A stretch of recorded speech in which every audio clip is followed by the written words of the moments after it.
ನಮಸ್ಕಾರ ವೀಕ್ಷಕರೇ.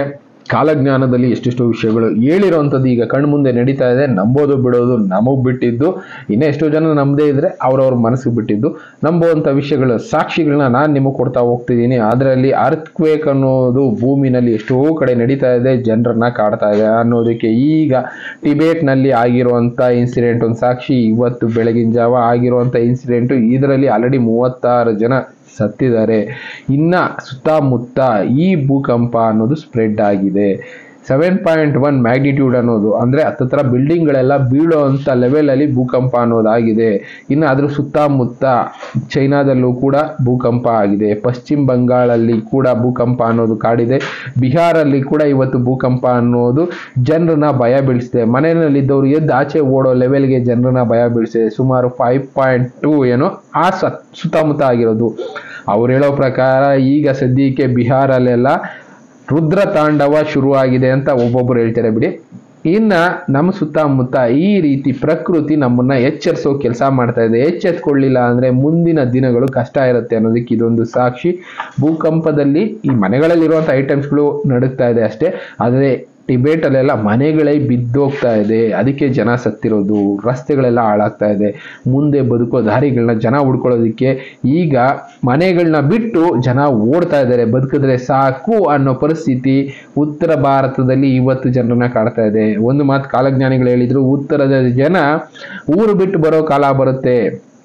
ಗುರುದೇವ್ ಸರ್ ಅವರು ಈ ಮಾತನ್ನು ಹೇಳಿದ್ರೇನೋ, ಉತ್ತರಮು ಉರಿಮೇವು ಅಂತ ಏನೋ ಒಂದಿದೆ, ಅದನ್ನ ಲೆಕ್ಕ ಇಟ್ಕೊಳ್ಳೋದಾದ್ರೆ ಉತ್ತರ ಭಾರತ ಈ ಭೂಕಂಪದಿಂದ ನಡುಗ್ತಾ ಇದೆ ಅನ್ನೋದಕ್ಕೆ ಎಷ್ಟೆಷ್ಟೋ ಸಾಕ್ಷಿಗಳು ಈಗ ಕಣ್ಮುಂದೆ ಇದೆ. ಟಿಬೇಟ್ ಆಗ್ಬೋದು, ಚೈನಾ ಆಗ್ಬೋದು, ಪಶ್ಚಿಮ ಬಂಗಾಳ, ಡೆಲ್ಲಿ, ಹರಿಯಾಣ ಈ ಕಡೆ ಎಲ್ಲ ಭೂಕಂಪ ಅನ್ನೋದು ಅತಿ ಹೆಚ್ಚಾಗಿ ಕಾಡ್ತಾ ಇದೆ ಜನರನ್ನ. ಇನ್ನು ಅದ್ರ ನೆಕ್ಸ್ಟ್ ಹೋಗೋದಾದ್ರೆ ಸೌದಿ ಅರೇಬಿಯಾದಲ್ಲಿ ಕೂಡ ಹೈ ಅಲರ್ಟ್ ಕೊಟ್ಟಿದ್ದಾರೆ. ಜಸ್ಟ್ 2 hours ಮುಂಚೆ ಹಾಕಿರುವಂತ ವಿಡಿಯೋ ಪ್ಲೇ ಆಗ್ತಾ ಇಲ್ಲ, ನಾನು ನಿಮಗೆ ತೋರಿಸ್ತಾ ಇದ್ದೀನಿ ನೋಡಿ. Saudi Arabia on high alert.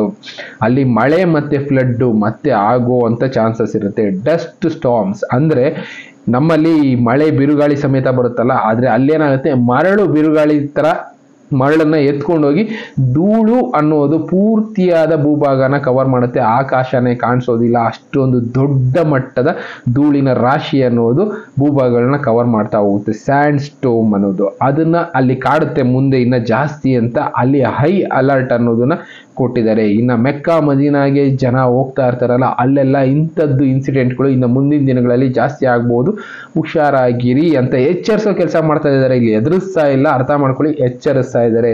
ಎಚ್ಚರಿಕೆ ಬೇರೆ, ಎದುರಿಸೋದು ಬೇರೆ. ಅವುಗಳನ್ನ ಮಾತ್ರ ಅರ್ಥ ಮಾಡ್ಕೊಂಡ್ರೆ ಸಾಕು.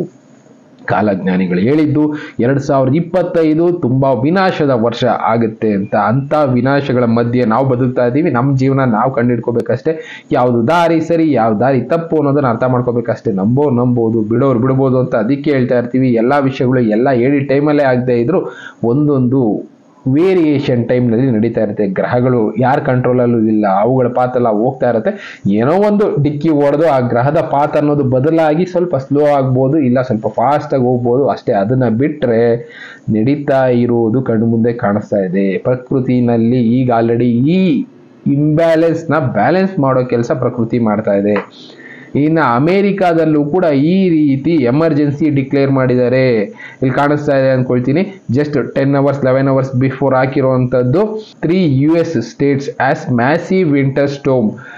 ಇಲ್ಲಿ ಅತಿಯಾದ ಹಿಮಗಾಳಿ ಅನ್ನೋದು, ಶೀತ ಗಾಳಿ ಅನ್ನೋದು ಬೀಳ್ತಾ ಇದೆ. ಆದಷ್ಟು ಈ ಜಾಗದಲ್ಲಿ ಮನೆಗಳ ಒಳಗಡೆನೆ ಇರಿ, ಆಚೆ ಬರೋದಕ್ಕೆ ಹೋಗ್ಬಿಡಿ. ಏಕೆ ಅಂದ್ರೆ ರಕ್ತ ಎಪ್ಪು ಕಟ್ಟಿ ಜನ ಸಾಯುವಂತ ಸಂದರ್ಭ ಅಲ್ಲಿ ಬರಬಹುದು ಅನ್ನೋದು ಅಮೆರಿಕಾದಲ್ಲಿರುವಂತ ವಾಷಿಂಗ್ಟನ್ ಸಿಟಿ, ಇನ್ನ ಬೇರೆ ಬೇರೆ ಸಿಟಿಗಳಲ್ಲಿ ಇಂಥ ಅಲರ್ಟ್ನ ಜನರಿಗೆ ಕೊಟ್ಟಿದ್ದಾರೆ. ಇಲ್ಲ ಅಂದ್ರೆ ಇದಕ್ಕೆ ಜನ ಬಲಿಯಾಗಬೇಕಾಗತ್ತೆ. ಅಂತ ಚಳಿ ಅನ್ನೋದು USA ಕಾಡ್ತಾ ಇದೆ. ಅದು ಅಂತ ಅಲ್ಲ, ಇನ್ನ ಬೇರೆ ಬೇರೆ ಕಡೆ ಈ ತರದ್ದು ನಡೀತಾನೆ ಇದೆ. ಇಲ್ಲಿ ಒಂದು ಅರ್ಥಕ್ವೇಕು, ಕೋಲ್ಕತ್ತಾ, ಪಶ್ಚಿಮ ಬಂಗಾಳ ಇದೆಲ್ಲ ಹೇಳಿದ್ನಲ್ಲ, ಇಲ್ಲೂ ಕೂಡ ಅರ್ಥಕ್ವೇಕ್ ಇಂದ ಜನ ಒದ್ದಾಡ್ತಾ ಇದ್ದಾರೆ. ಯಾವಾಗ ಏನಾಗುತ್ತೆ, ನಾವು ಮನೆಗಳು ಕಟ್ಕೊಂಡ್ಬಿಟ್ಟಿದೀವಿ, ಆಸ್ತಿ ಮಾಡಿದೀವಿ, ಅವೆಲ್ಲ ಇರುತ್ತೋ ಇಲ್ವೋ ತಲೆ ಕೆಡಿಸ್ಕೊಳ್ಳೋಂಗೆ ಇಲ್ಲ ಅಂತ ಪರಿಸ್ಥಿತಿ ಬಂದ್ಬಿಟ್ಟಿದೆ. ಊರ್ ಬಿಟ್ಟು ಹೋಗ್ಬೇಕಾ ಇರಬೇಕಾ ಅನ್ನೋ ಪ್ರಶ್ನೆ ಜನರಲ್ಲಿ ಹುಟ್ಬಿಟ್ಟಿದೆ. ಎಲ್ಲಿ ಹೋಗೋದು, ಮಾಡಿರೋ ಆಸ್ತಿ ಪಾಸ್ತಿ ಎಲ್ಲ ಬಿಟ್ಟು ಅನ್ನೋ ಒಂದು ಯೋಚನೆ ಆದರೆ ಜೀವ ಉಳಿದ್ರೆ ಸಾಕು, ಎಲ್ಲಾದ್ರೂ ಬದುಕೋಬಹುದು ಅನ್ನೋ ಒಂದು ಯೋಚನೆ ಕೂಡ ಇದೆ. ಇರೋದ್ರಲ್ಲಿ ಸೌತ್ ಒಂದು ಸೇಫ್ ಆಗಿರೋದ್ರಿಂದ ಎಲ್ಲ ಕೂಡ ಈಗ ಸೌತ್ ಇಂಡಿಯಾ ಕಡೆ ಮುಖ ಮಾಡ್ತಾ ಇದ್ದಾರೆ.